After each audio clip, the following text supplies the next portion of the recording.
Price the Lord. ദൈവനാമത്തിന് മഹത്വം. കഴിഞ്ഞ ചില ദിവസങ്ങളായി നാം ചിന്തിച്ചു വരുന്ന വേദഭാഗമാണല്ലോ 2 കൊരിന്ത്യ ലേഖനം, അതിൻ്റെ 5-ാം അധ്യായം 7-ാമത്തെ വാക്യം. കാഴ്ചയാലല്ല വിശ്വാസത്താലത്രേ ഞങ്ങൾ നടക്കുന്നത്.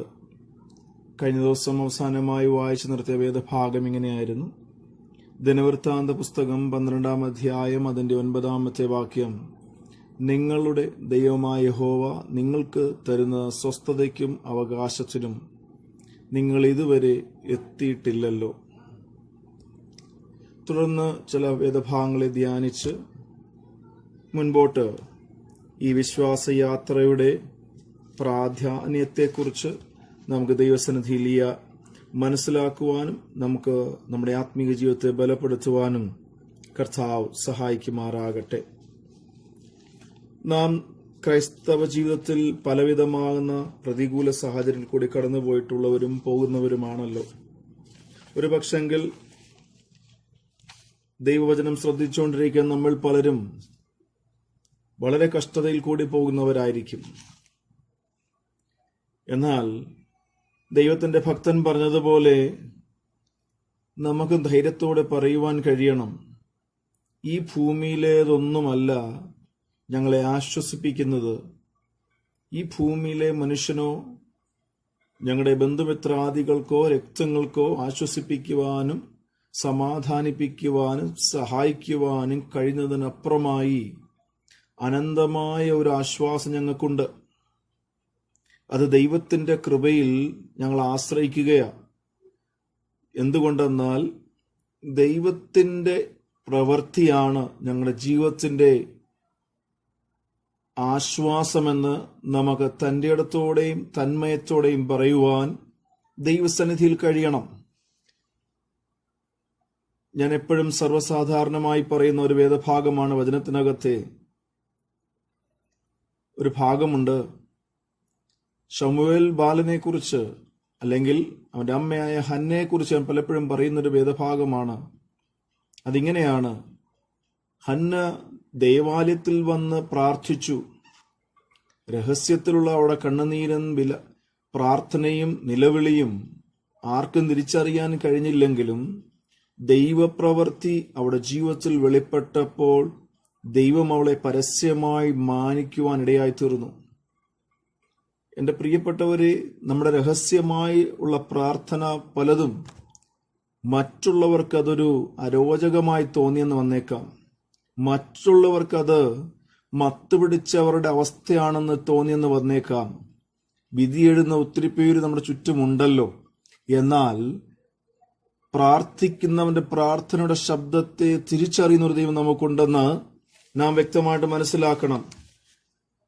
അതിനാസ്പദമായിട്ടൊരു വേദഭാഗം ഇതിനോട് ചേർന്നല്ലെങ്കിലും ഒന്ന് വായിച്ച് ഞാൻ ചിന്തയിലേക്ക് ഓടി വരാം. റോമാലേഖനം 8-ാം അധ്യായം അതിന്റെ 26-ാമത്തെ വാക്യം. അവണ്ണം തന്നെ ആത്മാവ് നമ്മുടെ ബലഹീനതയ്ക്ക് തുണ നിൽക്കുന്നു. വേണ്ടും പോലെ പ്രാർത്ഥിക്കേണ്ടത് എന്തെന്ന് നാം അറിയുന്നില്ലല്ലോ. ആത്മാവ് തന്നെ ഉച്ചരിച്ചുകൂടാത്ത ഞരക്കങ്ങളാൽ നമുക്ക് വേണ്ടി പക്ഷപാതം ചെയ്യുന്നു. അവണ്ണം തന്നെ വേദഭാഗം അങ്ങനെയാ വായിക്കുന്നത്. ബലഹീനതയ്ക്ക് തുണ നിൽക്കുന്നു. നമ്മുടെ ഏത് സാഹചര്യം നമ്മളോട് തുണ നിന്ന്, നമുക്ക് തുണയായി നിന്ന്, നമ്മുടെ അധരങ്ങളിൽ നിന്ന് പ്രാർത്ഥനാ ശബ്ദമായി പുറത്തു വരാതിരിക്കുമ്പോൾ ഞരക്കത്തിന്റെ അകത്തു നിന്നുള്ള യാചനകളെ തിരിച്ചറിയുന്ന ഒരു ദൈവം നമ്മോട് കൂടെ ഉണ്ടെന്ന് നാം വ്യക്തമായി മനസ്സിലാക്കിക്കൊണ്ട് ഈ ദിവസങ്ങൾ നമുക്ക് മുൻപോട്ട് പോകുവാനിടയാകട്ടെ. നമ്മൾ ചിന്തിച്ചു വന്ന വേദഭാഗങ്ങളോട് തന്നെ ആസ്പദമാക്കി 1 പത്രോസിന്റെ ലേഖനം 5-ാം അധ്യായം അതിന്റെ 9-ാമത്തെ വാക്യം. അവിടെ ഇങ്ങനെ വായിക്കുന്നു: ലോകത്തിൽ നിങ്ങൾക്കുള്ള സഹോദരവർഗത്തിന് ആവക കഷ്ടപ്പാടുകൾ തന്നെ പൂർത്തിയായി വരുന്നു എന്നറിഞ്ഞ് വിശ്വാസത്തിൽ സ്ഥിരം ഉള്ളവരായി അവനോട് എതിർത്ത് നിൽപ്പീൻ. എന്നാൽ അല്പകാലത്തേക്ക് കഷ്ടം സഹിക്കുന്ന നിങ്ങളെ ക്രിസ്തുവിൽ തന്റെ നിത്യ തേജസ്സിനായി വിളിച്ചിരിക്കുന്ന സർവകൃപാലുവായ ദൈവം തന്നെ യഥാസ്ഥാനപ്പെടുത്തി ഉറപ്പിച്ച് ശക്തീകരിക്കും. ബലം എന്നേക്കും അവനുള്ളത്.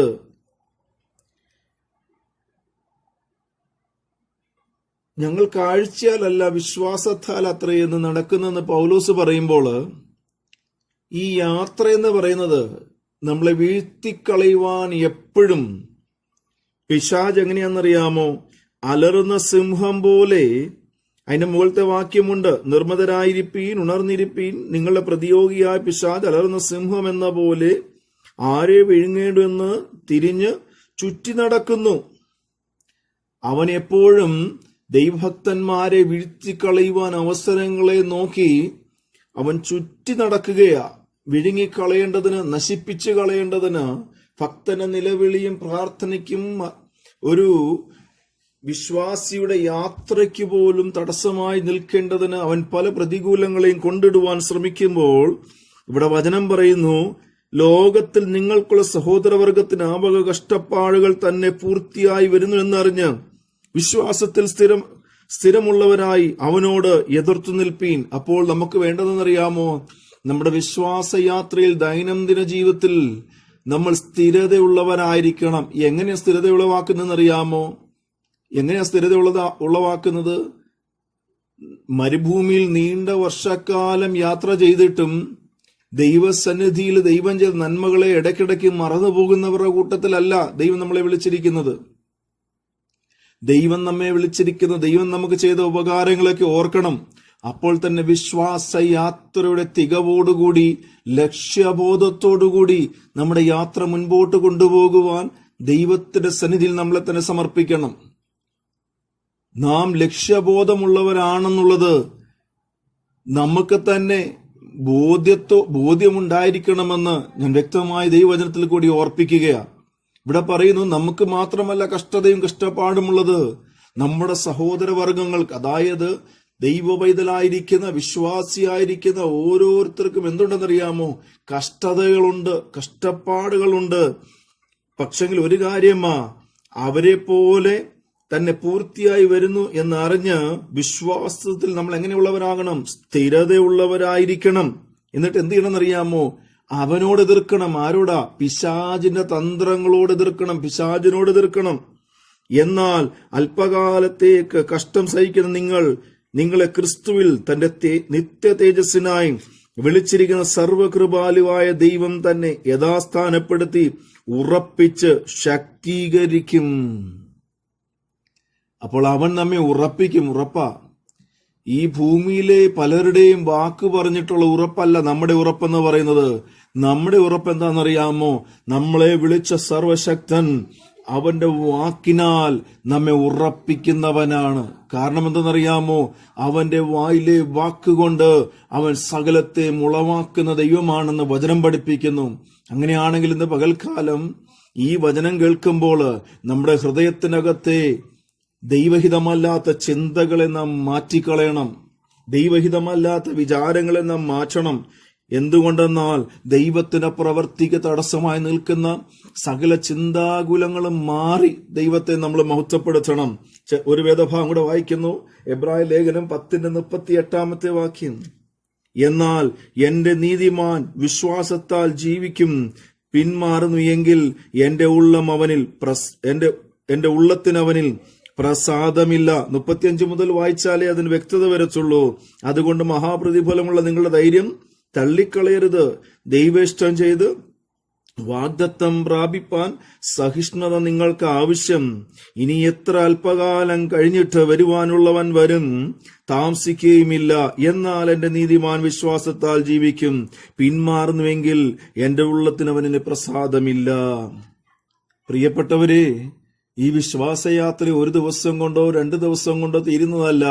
ഒന്നുകിൽ നാം ഈ ഭൂമിയിൽ നിന്ന് മാറി നമ്മുടെ മരണം വഴിയായി ഭൂമിയോട് നമ്മൾ വിട പറയണമില്ല എങ്കിൽ കർത്താവ് വാനമേഘത്തിൽ കാഹളവുമായി തന്റെ ദൂതഗണവുമായി നമ്മെ ചേർക്കുവാൻ അവൻ വാനമേഘത്തിൽ വരണം. അന്ന് മാത്രമേ നമ്മുടെ വിശ്വാസയാത്ര തീരത്തുള്ളൂ. അന്ന് വരെ നമ്മൾ എങ്ങനെ ഓടണം, എങ്ങനെ ആയിരിക്കണം?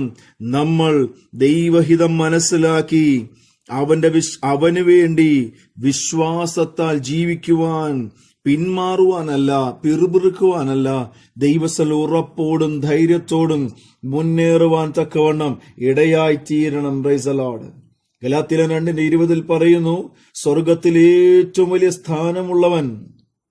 ഗലാത്യ ലേഖനം 2-ാം അധ്യായം അതിന്റെ 20-ാമത്തെ വാക്യം വായിക്കുന്നു, ഞാൻ ക്രിസ്തുവിനോട് കൂടെ ക്രൂശിക്കപ്പെട്ടിരിക്കുന്നു, ഇനി ജീവിക്കുന്നത് ഞാനല്ല, ക്രിസ്തു അത്രേ എന്നിൽ ജീവിക്കുന്നു. ഇപ്പോൾ ഞാൻ ജഡത്തിൽ ജീവിക്കുന്നതോ എന്നെ സ്നേഹിച്ച് എനിക്ക് വേണ്ടി തന്നെത്താൻ ഏൽപ്പിച്ചു കൊടുത്ത ദൈവപുത്രങ്ങളുള്ള വിശ്വാസത്താൽ അത്രേ ജീവിക്കുന്നത്.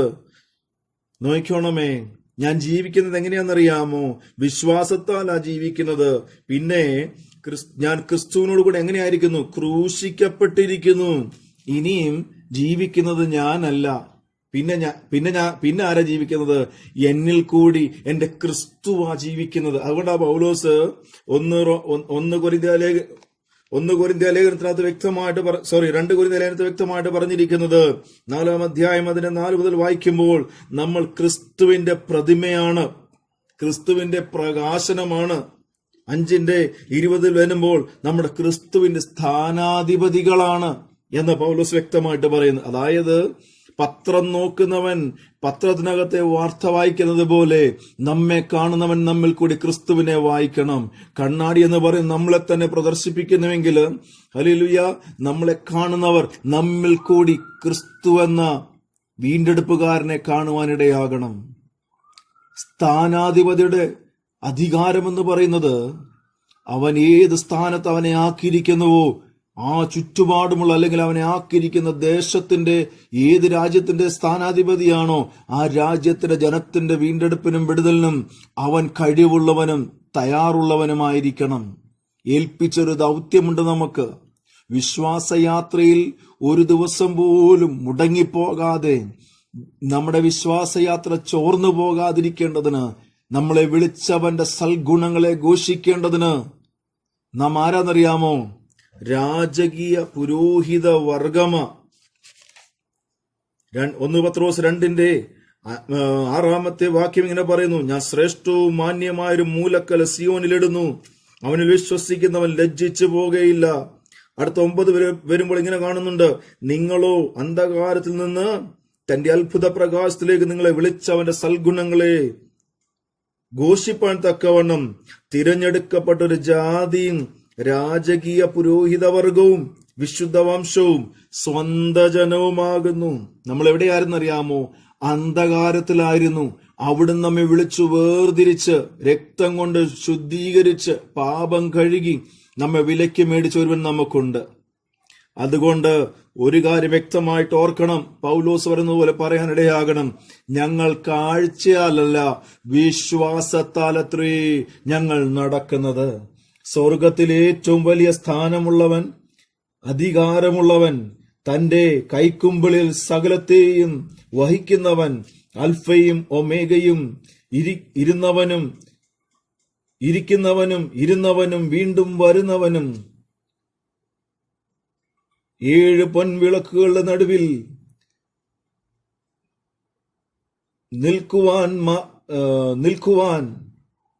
നിൽക്കുന്നവൻ, മാറത്ത് പൊൻകച്ച കെട്ടിയവൻ, അഗ്നിജ്വാലയ്ക്കൊത്ത കണ്ണുള്ളവൻ, വെള്ളോടിന് സദൃശ്യം കാലുള്ളവൻ, പെരുവെള്ളത്തിന്റെ ഇരച്ചിൽ പോലെ ശബ്ദമുള്ളവൻ, ഇത്രയുമല്ല, ഇത്ര ബലവാനായ ഈ ദൈവത്തിന്റെ മകനെ കാൽവരി ക്രൂശിൽ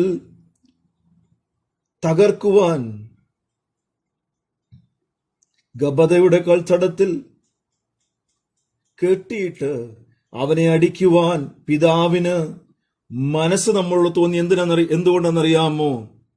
യോഹന്നാൻ 3:16 പറയുന്നു, തന്റെ ഏകജാതനായ പുത്രനെ വിശ്വസിക്കുന്ന ഏവനും നശിച്ചു പോകാതിരിക്കേണ്ടതിന് അവനെ നൽകുവാൻ തക്കവണ്ണം അവൻ നമ്മളെ സ്നേഹിച്ചു. അവന്റെ സ്നേഹം നിമിത്തമാ അവൻ തന്റെ പുത്രനെ നമുക്ക് നൽകി തന്നത്. അതുകൊണ്ട് നമുക്കുണ്ടായ ഗുണം എന്താണെന്നറിയാമോ? നമുക്ക് സൗഖ്യം വന്നു, നമുക്ക് സമാധാനം വന്നു, നമുക്ക് നിത്യജീവൻ തന്നു, നമുക്ക് നീതി ലഭിക്കുവാൻ, നമ്മെ നീതീകരിക്കുവാൻ ഇടയായി തീർന്നു, നമ്മെ മാനിക്കുവാൻ ഇടയായി, നാം ഉറപ്പില്ലാത്തവരായി നമ്മളെ ഉറപ്പിക്കുവാനിടയായി. നമ്മുടെ തലമുറയെ ഉറപ്പിക്കുവാൻ അവൻ നമ്മോട് കരുണ തോന്നി. നമ്മെ സ്ഥിരപ്പെടുത്തുവാൻ അവൻ നമ്മോട് മനസ്സലിവ് തോന്നി. എന്റെ പ്രിയമുള്ളവരെ, ക്രൈസ്തവ യാത്രയിൽ നീ നിൽക്കുന്നത് എങ്ങനെ മുൻപോട്ടെന്ന് ചോദ്യചിഹ്നത്തിന്റെ മുൻപിലാണോ? എങ്കിൽ വചനം പറയുന്നു, നീ ഭയപ്പെടേണ്ട കാര്യമില്ല. ഞങ്ങൾ നടക്കുന്നത് കാഴ്ചയാലല്ല, ഞങ്ങൾ വിശ്വാസത്താലത്രേ നടക്കുന്നത്. ഈ യാത്രയെ നമുക്ക് മുൻപോട്ട് നീക്കാം. ശക്തിയോടെ, ബലത്തോടെ നമുക്ക് മുൻപോട്ട് പോകാം. ഈ വചനങ്ങളാൽ ദൈവം നമ്മളെ ഏവരെയും അനുഗ്രഹിക്കുമാറാകട്ടെ. ആമേൻ.